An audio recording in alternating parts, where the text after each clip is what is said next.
We'll see what happens. We're talking to India now. We'll see what happens. America के अखबारात में ये बात भी छप रही है कि खतरा यही है कि डोनाल्ड ट्रंप को अल्टीमेटली सरेंडर करना पड़ेगा। भारत का जवाब आते ही डोनाल्ड ट्रंप के सुर बदले हुए नजर आए। % पर ट्रंप ये 5% पे आ जाएगा। आप देख लेना, ये ऐसे ठप से कोलैप्स करेगा। ट्रंप बोलेगा मैंने तो 25%, तो मजाक कर रहा था।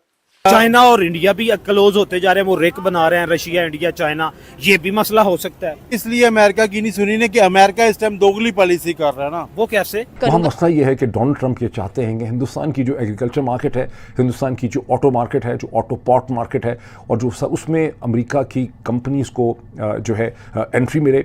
आप भारत को आप प्रेशराइज करेंगे, भारत कुछ जवाब नहीं देगा आपको, लेकिन जो भारत को करना है भारत ने कर दिया। भारत ने धमकी नहीं दी कि अगर तुमने हमें प्रेशराइज करा तो हम चीन के साथ ये बात कर। भारत ने कुछ बात ही नहीं करी। अचानक को नहीं लगता कि ट्रंप अपना फेलियर भी छुपा रहा होगा, क्योंकि उसने रशिया यूक्रेन के नाम पर वोट किया और उनकी जंग नहीं रुकवा सका, तो दुनिया उसको लान तान करेगी, तो वो दुनिया को ये कहता फिर मैंने 2 बड़ी न्यूक्लियर पावर के बीच तो जंग रुकवाई ना। कहीं ना कहीं ट्रंप अपना आप भी तो बचा रहा है, क्योंकि भारत ना उनका पाकिस्तान और भारत के बीच सीज फायर कराने वाला नैरेटिव बाय कर रहा है, और ना उनकी टैरिफ्स की शर्तों को आसानी से मान रहा है। उन्होंने कहा कि हमारी ट्रेड टॉक्स जो हैं वो कंटिन्यू करेंगी और ये चलती रहेगी। अगर हम लोग भारत की बात करें तो वो हमेशा अमेरिका को आंखें दिखाता है। वो कहता है कि जो मेरी मर्जी होगी मैंने वही करना है, और इसके अलावा अगर कोई मुझे गाइड करने की कोशिश करेगा तो मैं टोटली उसकी जो गाइडेंस है उसको रिजेक्ट। और USD 15 to 20 पर टन डिस्काउंट।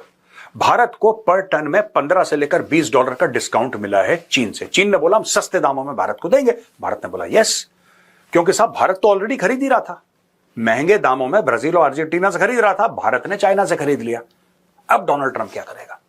ये आदमी बहुत परेशान हो रखा है दोस्तों। और यूके की ट्रेड डील को भारत एक जिसे कहते हैं बेंचमार्क के तौर पर अमेरिका के सामने रखेगा। इंडिया की अवाम में हमारी अवाम में ये फर्क है कि इंडिया की अवाम समझदार हो गई है। जहन में रखें कि ये अल्टीमेटली बहुत जल्द, चंद हफ्तों के अंदर, दिनों में नहीं, हफ्तों में नहीं, तो डोनाल्ड ट्रंप और हिंदुस्तान के दरमियान में एक ट्रेड डील हो जाएगी। और with the passage of time उन्होंने ग्रीन झंडी दिखा दी है जनाब। इंडिया अमेरिका को और रशिया के साथ अपने ताल्लुकात जो है वो बनाता चला जा रहा है। भारत हर किसी को आंख दिखा सकता है, पाकिस्तान क्यों नहीं दिखा सकता? देखो, मुझे तो लगता है कि इंडिया सुपर पावर बनने।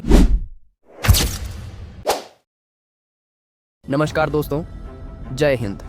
आज हम बात करेंगे कि कैसे डोनाल्ड ट्रंप की टैरिफ की राजनीति उन्हीं पर भारी पड़ गई और कैसे 25% टैरिफ लगाने का ऐलान करने के सिर्फ 12 घंटे के अंदर ट्रंप अपने सुर बदलने पर मजबूर हो गए। भारत के सामने झुकते हुए अब अमेरिका नजर आ रहा है, तो वीडियो को आखिर तक जरूर देखिए। और आगे बढ़ने से पहले वीडियो को लाइक करें और चैनल को सब्सक्राइब जरूर कर दें, क्योंकि YouTube बताता है कि आप लोग वीडियो तो देखते हो लेकिन सब्सक्राइब नहीं करते, तो प्लीज चैनल को सपोर्ट करें। अब आते हैं असली मुद्दे पर। दोस्तों, जब अमेरिका ने भारत पर 25% टैरिफ लगाने की धमकी दी, सिर्फ 12 घंटे बाद ही ट्रंप का बयान बदल गया। अब ट्रंप कह रहे हैं हम भारत के साथ नेगोशिएशन कर रहे हैं, देखते हैं आगे क्या होता है।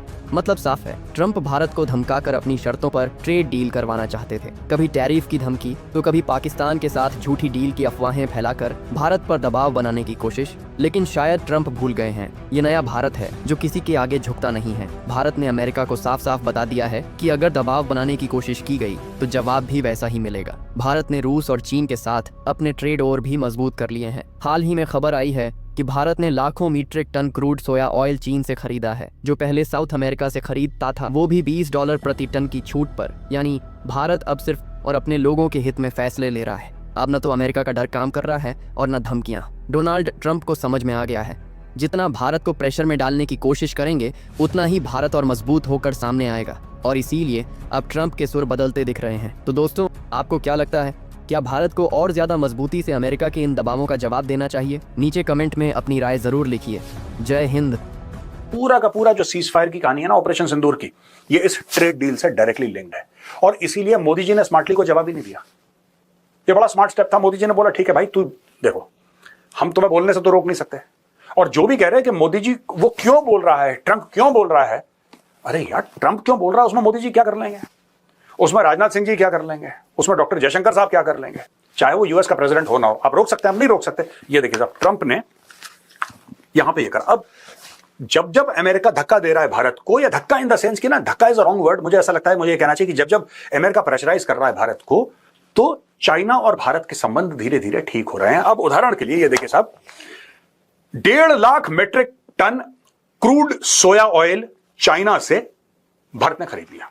चाइना में एक्सेस कैपेसिटी थी, चाइना के पास पड़ा हुआ था माल, वो माल के दाम बहुत नीचे जा रहे थे, डिमांड एंड सप्लाई का गैप बहुत ज्यादा था, चाइना के फार्मर परेशान थे, हमारे यहां कमी थी। हमने बोला ठीक है साहब, जैसा हमने तेल खरीदा ना रूस से, आपको पता है रूस प्रॉब्लम में था, तो रूस ने भारत को बोला आप हमारे मित्र हैं, क्या आप हमसे तेल खरीद सकते हैं? भारत ने बोला यस। रूस ने बोला कि अगर आप खरीदेंगे हम आपको बहुत सस्ते दामों पे देंगे। भारत ने नेगोशिएट करा, दाम फिक्स करा, रूस से ऑयल लिया, जबरदस्त अरबों डॉलर का ऑयल लिया। उसी प्रकार से सोयाबीन ऑयल भारत ने अब चीन से खरीदा है 1.5 lakh metric ton. Bharat typically South American suppliers जैसे अर्जेंटीना और ब्राजील से सोया ऑयल लेता है, इस बार भारत ने चीन से लिया। अब ये देखिए ना, बात यही होगी, आप बोलेंगे रूस को कि हम तुम्हारे ऊपर सैंक्शन लगाएंगे, रूस कहेगा ठीक है हम चाइना से हाथ मिला लेंगे। आप भारत को आप प्रेशराइज करेंगे, भारत कुछ जवाब नहीं देगा आपको, लेकिन जो भारत को करना है भारत ने कर दिया। भारत ने धमकी नहीं दी कि अगर तुमने हमें प्रेशराइज करा तो हम चीन के साथ ये बात कर, भारत ने कुछ बात ही नहीं करी। अचानक एक दिन मीडिया में आता है कि 1.5 लाख मीट्रिक टन, कम भी नहीं दोस्तों, 1.5 लाख मीट्रिक टन जो आज तक अर्जेंटीना और ब्राजील से आ रहा था, वो अचानक भारत ने मार्केट शिफ्ट करा चाइना। एक्सेस कैपेसिटी है, सस्ते में दे रहे हो, डन, ले आओ। अब बताओ क्या करोगे? ट्रंप दुनिया भर के लिए चैलेंज बने हुए हैं और वो दुनिया भर से चाहते हैं कि उनकी मर्जी के फैसले हों। कहीं कहीं जैसा वो चाहते हैं हो पा रहा है और बहुत सी जगहों पे जैसा वो चाहते हैं नहीं हो पा रहा और उनकी फ्रस्ट्रेशन बढ़ती चली जा रही है। भारत के बारे में उनकी फ्रस्ट्रेशन तो ज़रूरत से ज़्यादा बढ़ती चली जा रही है, क्योंकि भारत ना उनका पाकिस्तान और भारत के बीच सीज फायर कराने वाला नैरेटिव बाय कर रहा है और ना उनकी टैरिफ्स की शर्तों को आसानी से मान रहा है और ना ट्रेड डील जिस पे कई महीनों से भारत की और अमेरिका की बातचीत चलती रही लेकिन वो किसी भी किनारे नहीं लग रही। तो प्रेसिडेंट ट्रंप ने 1 अगस्त की एक डेडलाइन पूरी दुनिया को दे रखी है और इस दौरान उनके शायद दुनिया के 7-8 देशों के साथ ही बमुश्किल ट्रेड डील हो सकी है। बाकी अब वो हम देखते हैं कि आइंदा एक रोज़ बाद उनकी जो डेडलाइन है वो वाकई डेड हो जाती है या आगे लाइव होके मजीद एक्सटेंड हो जाती है, जैसा कि पिछले कई महीनों से हो रहा है। आपको नहीं लगता कि ट्रंप अपना फेलियर भी छुपा रहा होगा, क्योंकि उसने रशिया यूक्रेन के नाम पर वोट किया और उनकी जंग नहीं रुकवा सका, तो दुनिया उसको लान तान करेगी, तो वो दुनिया को ये कहता फिर मैंने 2 बड़ी न्यूक्लियर पावर के बीच तो जंग रुकवाई ना। कहीं ना कहीं ट्रंप अपना आप भी तो बचा रहा है। असल में ट्रंप जो है ना ओबामा के साथ वो कंपटीशन में वो कहता है कि मैं भी नोबेल प्राइज ले लूँ। हाँ। वो इस बात पे आता कि जिस दिन मैं हलफ लूंगा उस दिन रशिया यूक्रेन की वार भी रुक जाएगी, हाँ। गजा इसराइल की वार भी रुक जाएगी। तभी तो लोगों ने वोट दिया लेकिन इसको। वो कोई भी वार वो न रोक सका। देखो